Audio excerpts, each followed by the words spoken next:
First ever factory outlet, Mukunda Jewelers. అయ్యయ్యో నాకిన్ని తెలివితేటలు ఇచ్చిన దేవుడు చదువు ఇవ్వలేదే. ఏంట్రా అబ్బాయి ఏం లేదు. ఏడుస్తున్నావు? ఏమీ లేదంటావు. సంగతి ఏంటో చెప్పు, నేను ఎవరికి చెప్పలే. పట్టు చెయ్యి పట్టు. అయ్యో ఉత్తరం కనపడిపోయింది. ఉత్తరమా?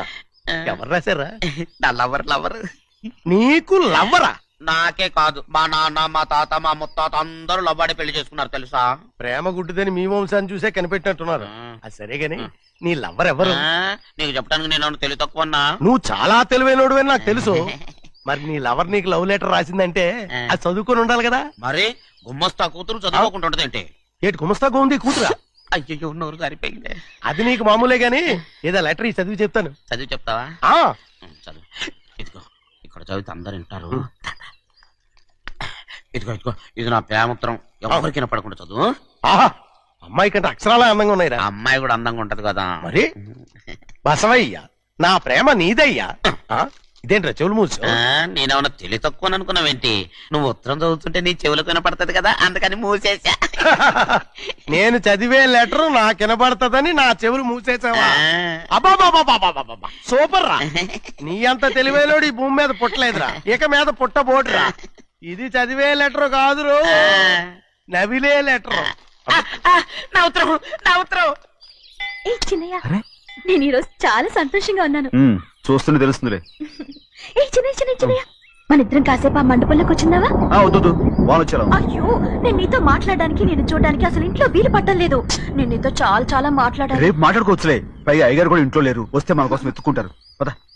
హలో, యజమానురాలాగా చెప్తున్నాను, బోధపడిందా? బోధపడిందమ్మా. రండి. చెన్నమ్మాయి గారు కొండ మీద గుడికెళ్ళి వస్తామని చెప్పారు. పైగా మన చెన్నయ్య కూడా తోడెళ్ళాడు. ఇంకా భయపడతారు ఎందుకు? సాయంత్రం నుంచి వర్షం ఆకుండా కురుస్తాను.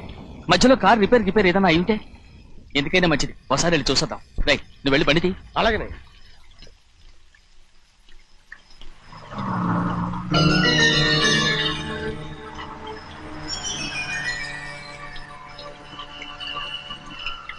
చూడండి, ఆ కారు మందే అనుకుంటానండి. అవునయ్యా, ఆ బండి 289. నేను అప్పుడే చెప్పాగా బండి రిపేర్ ఏదన్నా అయి ఉంటుందని. రైట్, పక్కన ఆపరా. చాలా పొద్దుపోయింది, ఇంటికి పోవా?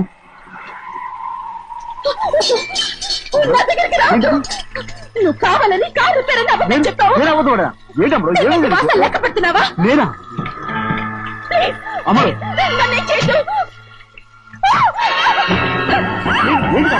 పిచ్చిపట్టిందా?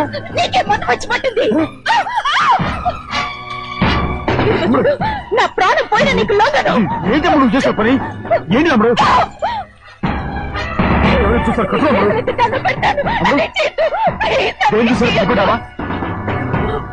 ఎవరైనా వస్తారా? చిన్నయ్య, మా నాన్న ఎంతో నమ్మకం పెట్టుకున్నాడు. ఉన్నాను కదా, రాము.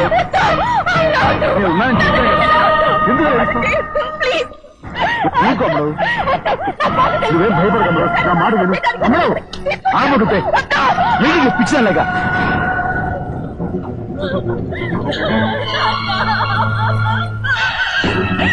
ఏంటమ్మా ఇది? చెప్పమ్మా, చెప్పు. కారు పేరు చెప్పి నన్ను మండపంలోకి తీసుకొచ్చాడు. వర్షం పడుతుంది, కారు రిపేర్ చేయలేమని ఇక్కడే ఉందామని నన్ను అదోలా చూశాడు. నాకు చాలా భయం వేసింది. ఏ పర్వాలేదు, నడిచేదే వెళ్ళిపోదాం నేనంటే, నువ్వు విదేశాలు చదువుకుని వచ్చావు, ఆ మాత్రం అర్థం చేసుకోలేవా? ఈ ఒక్క రోజుకి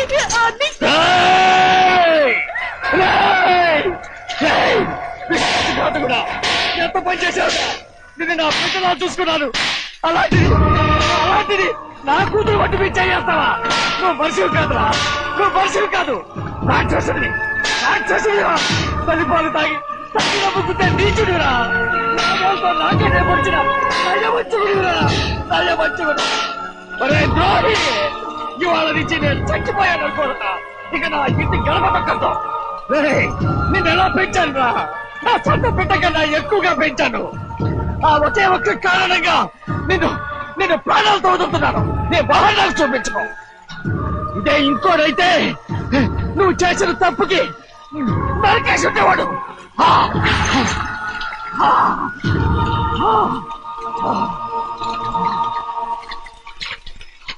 పదమ్మా రే రండా, ఇవాళ వాడికి మనకి రుణం తీరిపోయి.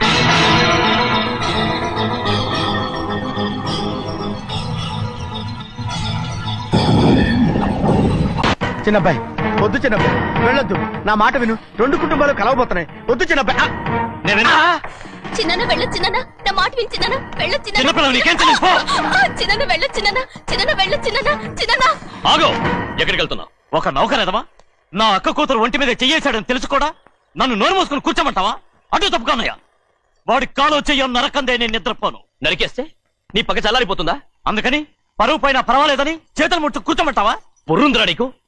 వాడిని చంపేసి జైలుకెళ్ళి కూర్చుంటావా? పర్వాలేదు, జరిగింది విని గాజులు తొడుక్కుని కూర్చోవడం కంటే అదే మేలు. ఊళ్ళో నలుగురు చేత మొహం మీద ఉమ్మయించుకోవడం కంటే జైలుకెళ్ళడమే మేలు. తప్పుకో. వద్దు బాబు, నేను చెప్పేది కొంచెం విను. మా నాన్న చిన్నయ్య నెత్తి మీద పెట్టుకుని ఊరేగాడు. ఇప్పుడు ఆయనే నిజం తెలుసుకుని బయటకు గెంటేశాడు. ఆ శిక్ష వాడికి చాలు. కానీ మీ చెల్లెలు పరువు పోయిందే, దానికి కారణమైన వాడిని నేను ఊరికే వదిలేయాలా? నువ్వు వాడిని నరికేస్తే జరిగింది మాసిపోతుందా? పోదు, కానీ కోపం కొంచెమైనా తగ్గుతుంది కదా. 2 రోజులు ప్రశాంతంగా ఉంటే అన్ని కోపాలు పోతాయి. అవును, నువ్వు కూడా 15 సంవత్సరాలుగా ప్రశాంతంగానే ఉన్నావు. కానీ మీ నాన్నకి నీ మీద కోపం పోనేలేదే. అలాగే నేను కూడా. తప్పుకోవద్దు.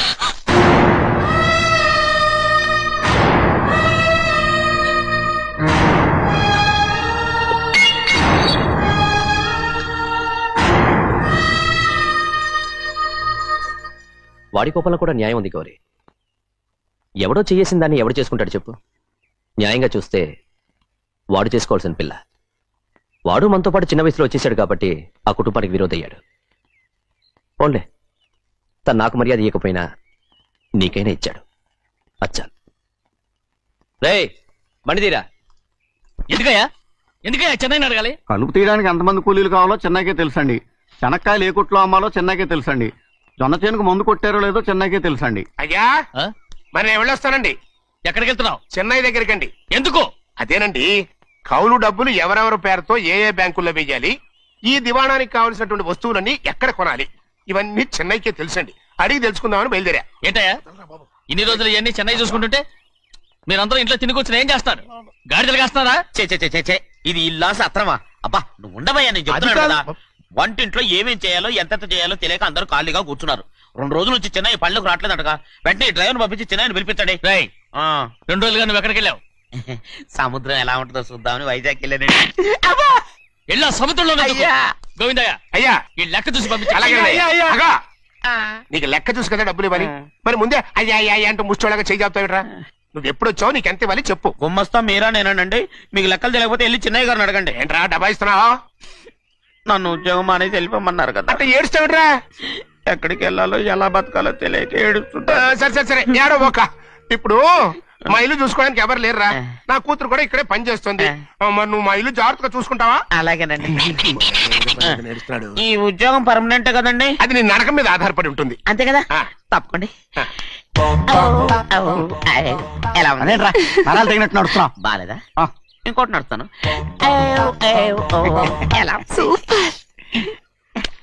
నువ్వు పర్మనెంట్ గా టెంపరవరీయే. అమ్మా, చిన్నయ్యని ఇంట్లోంచి బయటికి పంపించినంత మాత్రాన నీ ఆత్మ శాంతించదని నాకు తెలుసమ్మా. త్వరలోనే అక్కయ్యని నాన్నని కలిపి మన 2 కుటుంబాలని ఒకటి చేస్తాను. వెనక ముందు చూసుకోకుండా గొడ్డను బాదినట్టు బాధేశారు. కూతురు ఏం చెప్తే అది నమ్మేటమేనా? అసలు ఏం జరిగింది, ఎలా జరిగిందని ఒక్క మాట అయినా అడిగాడు ఆ పెద్ద మనిషి. మరి నువ్వైనా చెప్పలేకపోయావేంటి?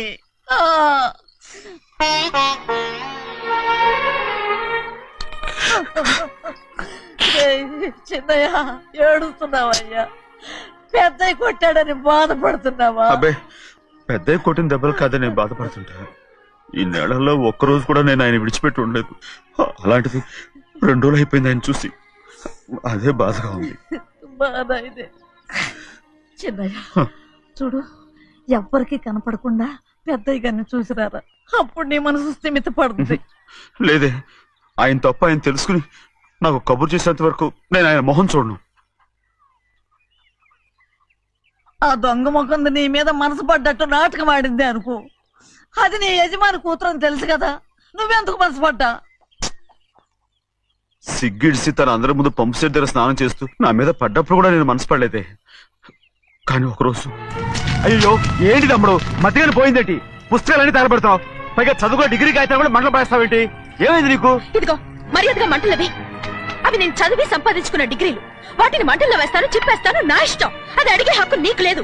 అవి మంటల్లో వేయకపోతే ప్రాణానికి ప్రాణంగా చూసుకుంటున్నావే మా నాన్న, ఆయన మీద ఒట్టు ఇలా ఇలా పడి చేస్తాను. వెయ్యి.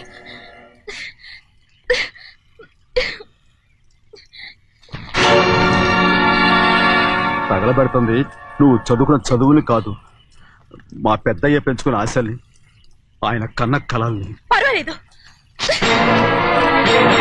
నా ఆశ నెరవేరినప్పుడు ఎవరి ఆశ తీరినా తీరకపోయినా నాకు అనవసరం. నేను డబ్బున్న దానిగా నువ్వు నన్ను ప్రేమించడానికి వెనకాడుతున్నావు. చూడు, మా నాన్న నా పేరు మీద రాసిన ఆస్తుల తాలూకు దస్తావేజులు మొత్తం తెచ్చాను. ఇవి కూడా తగలబెడతాను. నేను ముందే చెప్పాను, అడ్డొచ్చావో దూకేస్తాను.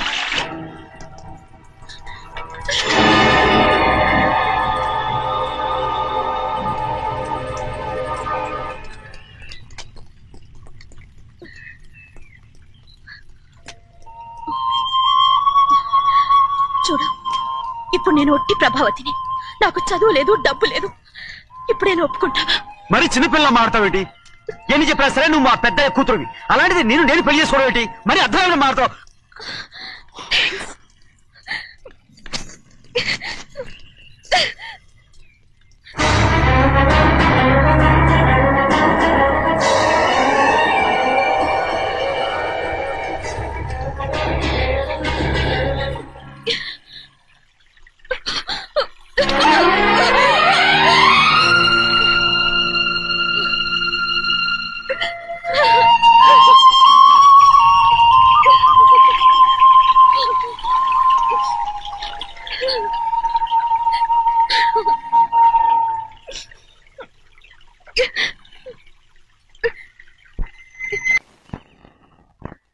ఆ రోజు తగలబెట్టిన కాగితాలన్నీ నకిలీవైనా ఉండొచ్చు. తనకు తెలుసుగా నేను చదువురాని మొద్దునని. ఆ పాపిష్టిది ఎంత నాటకం ఆడింది, నీ మీద ఎంత పగబోనింది. అసలు నువ్వు చేసిన తప్పేమిట్రా?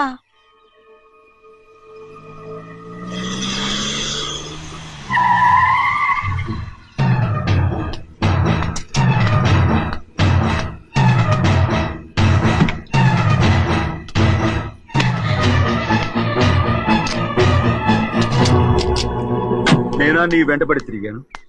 నేనా నేను ప్రేమించమని అడిగాను? నేనా నేను పెళ్లి చేసుకోమని అడిగాను? ఆ రోజు గుడికి రమ్మంది ఎవరు? వద్దన్న మండపానికి తీసుకెళ్ళింది ఎవరు? చేసినంత నువ్వు చేసి నేనేదో చేసినా నావే. నేను నిజంగా పాప పోనీలే ఆడదాని వారు ఊరుకుంటున్నాను అనుకున్నావేమో. పొరపాటు. నన్ను ఎంతగానో నమ్మిన మా అయ్యగారు నన్ను అనుమానించి తప్పు పట్టారే, దానికి ఆ రోజు నా నోరు మూసుకుపోయింది. కానీ ఈ రోజు మాత్రం నేను ఊరుకునేది లేదు. చెప్పు, ఎందుకు చేసావు ఈ పని? కారణం చెప్పు.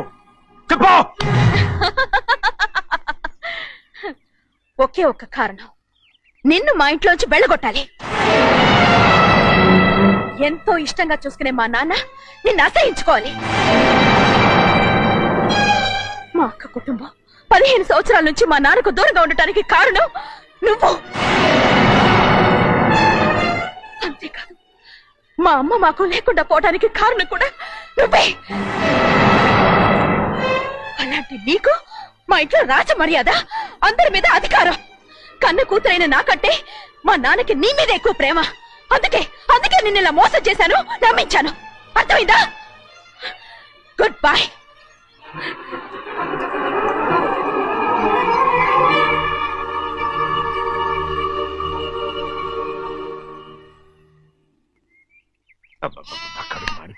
ఏంటి నాన్న బాగా ఆకలాతుందా? అవునమ్మా, ఇడ్లీ దమ్మని ఆ బస్సు గాని పంపించి 2 గంటలైంది. అప్పటికి ఆలస్యం అవుతామని నా బండి కూడా ఇచ్చి పంపించా. సంతోషించాం.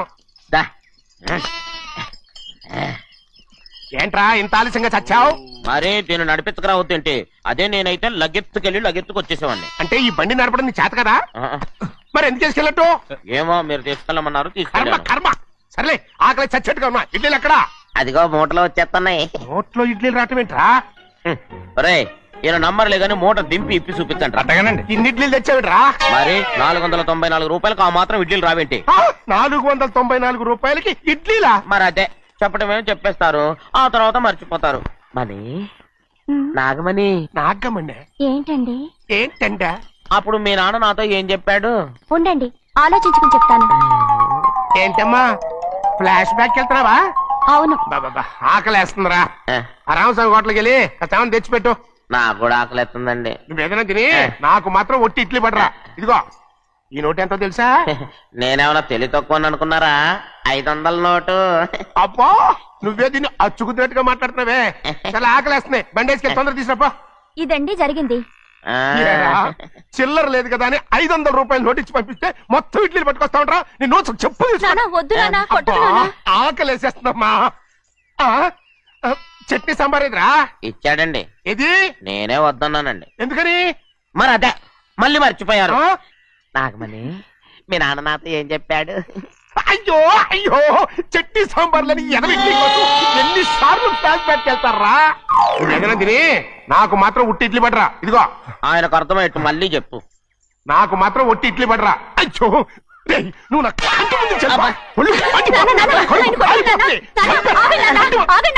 ఆయనతో పాటు నేను బయటకు వెళ్ళిపోతాను.